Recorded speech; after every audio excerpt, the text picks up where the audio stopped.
Here's the deal, guys. I know a lot of people out there are taking testosterone and anabolic compounds, right? It's no secret. Everybody knows that, okay? And the key question is, how much is too much? And to be honest with you, with a lot of people, that's going to vary, okay? When I was in my early 20s, there was a guy who was 5 foot, I don't forget how tall he was, but he was a hell of a lot shorter than me. And he would take, 500 milligrams of testosterone, and he would look like Arnold Schwarzenegger within about 4 weeks, okay? And I can tell you right now, I noticed guys with smaller frames did not have to take as much gear as guys with bigger frames. Like me, I'm over 6 foot, so I got to take a little bit more gear than someone who's 5'5", all right? It's relative to your body size, and that means it's like, all right, how much muscle can you put on? So with that being said, how much is too much? In my opinion, I would never go over 500 milligrams of testosterone unless you are going to be a competitive bodybuilder or a competitive powerlifter, all right? Here's the deal, because I've gone over 500 milligrams of testosterone. I've done, I was doing a shot every other day, so that's jumping around the 1,000 milligram mark, right? When you get into those high dosages, okay, you are going to have issues with other side effects other than estrogen, okay? You're going to have things like your blood pressure. You're going to have things like prolactin. That's something that's going to come into play more so when you take a NOR product, because let's face it, guys, you're probably going to want to take something with it. Like if you're doing 1,000 milligrams of testosterone, you're probably going to want to take a little DECA with it or a little bit of test with it, right? You will have issues with prolactin side effects. You will have androgenic side effects that you will definitely notice when you're over 500 milligrams. 500 milligrams gives you the perfect amount of, muscle gain. For most people, you could probably do it without running any type of aromatizing inhibitor, but you'll also get the gains that you're looking for. So I know a lot of times people think more is better. It's like, hey, I did a cycle of 500 milligrams. Let's see what happens when I do a cycle of 1,000 milligrams. And up and up and up and up and up, because that's what I used to think back when I was in my 20s. And yeah, I got bigger and stronger. I got fucking huge off of it. But the problem is I also started seeing the side effects. And it's hard to get those side effects under control after you've got them all out of whack, okay? Because your estrogen doesn't just magically come down when you start taking a aromatization inhibitor, all right? It doesn't. So you got to get your body's chemistry all in line and everything like that. So the good rule of thumb, 500 milligrams, you don't need to go over it, and for all intensive purposes. More times than not, you got to work on something else like your diet or your training or your rest. Those are the things that I would modify instead of just adding more and more steroids to your regimen, because it will cause you issues down the road that you're definitely not going to want. I've done it before, so I know. You couldn't tell me anything. Back when I was in my early 20s, I was like, I'm going to look like Arnold Schwarzenegger. I used to watch the pumping iron videos and everything like that. But now, as we're seeing guys in my age that, took it to that next level and went crazy with it, some of them aren't looking too good right now, all right? Because right about now, the age that I'm at is where you start to see some of the side effects and some of the wear and tear that a lot of guys put on themselves when they were in their 20s. I mean, it's sad as hell, but, a lot of them have fallen off, or passed away. And it's like, steroids aren't going to kill you. No, but the side effects of being on steroids might, right? So it's going to give you a predisposition. You're basically burning the candle on both ends when you abuse this shit. So there is a responsible way you can take this stuff that it will give you the results that you guys are looking for with minimal side effects, and that's number one. Don't go over 500 milligrams of testosterone. You should never need to go over that. There was a guy I used to work with, now come to think of it, he started doing 1,000 milligrams of testosterone, and his back looked like a pepperoni pizza, and he instantly got gyno. It was crazy. And I'm like, bro, you don't need that much gear to look good. I mean, everyone wants to be bigger than the next guy. I get it, but at what cost? And you focus on your fucking diet, focus on your training. Don't think that the more steroids you take, if you take more steroids than the guy next to you, you're going to look better than him, because it does not work like that, all right? So good rule of thumb is be responsible with this shit. Again, you can take pro hormones with anabolic compounds. That's what got me into this business, because I wanted to take something that was less harsh on my body. And clearly the products that are out there today from my company, and not just my company, other companies, compared to what it used to be back in the day, you know, it's night and day. Like these don't beat up your liver anywhere near as bad as the old pro hormones, because I've mentioned before 1,000 times, those old pro hormones were not pro hormones. They were steroids that had not been listed as anabolic steroids yet.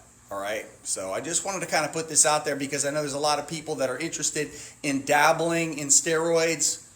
You're usually safe. A good beginner stack, in my opinion, if you're someone who wants to take it to the next level and you've never taken shit before, 500 milligrams is perfectly fine. And then you could run something else with that, like norandrolone or NPP, and then maybe like a little bit of D-ball or something like that. And that would be a good beginner cycle.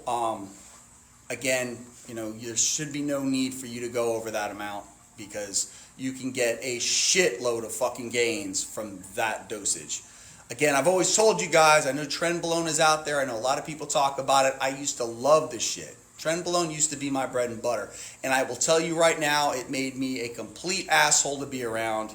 And it was definitely starting to affect my hair, and it was affecting my thyroid. And I probably have some permanent thyroid damage from it, because that was my bread and butter, man. I was Sustanon, Trenbolone, D-ball. Those were my three go-tos. And every summer I'd get on that shit. I'd whip up some money and make the old, you know, the old phone call to the guy overseas, and I'd get my package, and then I would go buck wild with it. And I'd probably gain about 25 pounds of muscle. I mean, it was, you know, I looked fucking huge, and especially for someone as tall as me, I looked, you know, even bigger than a lot of other people would. But the thing is this, you know, as soon as you come off those products, like I'm sure you guys already know, you know, there's a downfall to it, and you do get very, very used to looking a certain way. And I will say it's rough when you're coming down. You know, you're used to being, you know, 235, 240 pounds in the gym, and then all of a sudden you're 210. It does make a major psychological difference. So 500 milligrams, I don't know how many people are coming on or coming off as far as that have heard me say this, but don't go over 500 milligrams. You can change the types of testosterone you're taking. There's no, you know, you can always do that. And I would definitely do that, because what it will do is your body won't be used to a certain ester, and your body will absorb more of the product once it's been used to, let's just say, testosterone and intake. You can switch to testosterone like a blend, like Sustanon, or you can go to a cypionate and then back to an intake. You can jump all over the place with it, and usually you'll see a bigger bump initially, because your body won't be used to those products. Your receptors will be more open to absorbing the products. But if you just stay, you know, under 500 milligrams and under, you should be good to go. You can get badass results. A lot of those guys from the 80s and like the 70s, that's all they took, dude.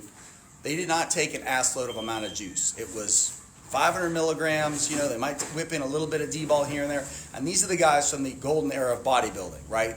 And for the most part, from what most people's consensus is, that was the most ideal way to look. Arnold Schwarzenegger, who was another one? Lou Ferrigno. God, he just died. What the hell was his name? Rick Drayson. Those guys, Robbie Robinson, those are the guys that, you know, a lot of us idolize. And I can tell you right now, you can get that look if your training's spot on. You don't need a bunch of gear to do it. I just want to make you guys aware of that. I guess I'm rambling on. But I just wanted to make that video, because I can't tell you how many times people have asked, well, how much should I take? How much should I take? And I try to tell these younger kids, you do not need to go crazy with the juice. You know, you can take a little bit of it, and it goes a long way. 500 milligrams tops. I said that probably like the 6th time I said it.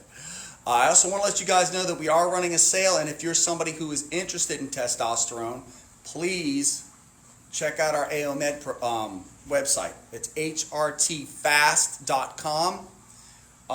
and I can tell you right now, you will get a one-on-one treatment with a doctor. You can do it all over your phone, and it's something that's definitely going to be, you know, very beneficial, because you don't have to break the law. They're going to prescribe it to you guys, And from what I was told, if you give blood, giving blood is something that can help lower your testosterone. And I'm going to go ahead and make it probably another video about that, because I'm sure a lot of people are interested in that. Make sure you give blood before you do the blood test, because it's going to drop your levels, so that, you know, if your levels are up off the charts, it's hard for a doctor to prescribe that to you. So hint, hint, you want to give blood before you take your test, and then that way you'll be deficient and you'll be able to get it prescribed to you. All right, so if you guys have any questions, please feel free to contact us. I'm here all day. We're also running a kick-ass sale. Again, all these products are precursors to the real thing. Okay, that's what I wanted to emulate when we came up with these products. I want them to be as close to the real thing as possible, minus the side effects, and that's why these can be stacked with any anabolic compound that you're taking, because the majority of those products, although they're super strong methylated products, you know, you get awesome results from them. As soon as you're done taking them, the results go away, and it's kind of like, you know, and a lot of times it's just water retention is what you're getting, and you're thinking you're gaining muscle, but it's really just water weight. But our compounds with a little bit of testosterone can easily get you that golden era look that most people are looking for. Again, I've always been open and honest with you guys. I take a little bit of testosterone personally, but, you know, due to the fact that I've got shoulder injuries and back injuries and neck injuries, I'm very limited in what I can do at the gym, so there's no point in me doing a bunch of gear anyway. Plus, after seeing what's happened to a lot of the guys that are older than me, or maybe even a little younger than me, that have blatantly abused steroids, I'm not really trying to go down that path. I like my hair, and I wouldn't mind seeing a gentleman's 80. So I hope you guys have a kick-ass week. Please feel free to contact us anytime. You know, we're always here, and that's what we pride ourselves on. If you want a one-on-one relationship with the owner of the company, I'll answer the phone. I will personally take care of anything that you need. That's what we pride ourselves on, and that's what makes us different from the other companies, is that you can get that one-on-one relationship with the owners. And I can tell you right now, I know there's other companies out there, but you will not get a more red carpet treatment from a company, because, you know, you guys are that valuable to us. And without you guys, there would be no Anabolic Outlaws AO Nutrition, and I'm very aware of it. So hope you guys have an awesome, awesome Wednesday. Take it easy. Late.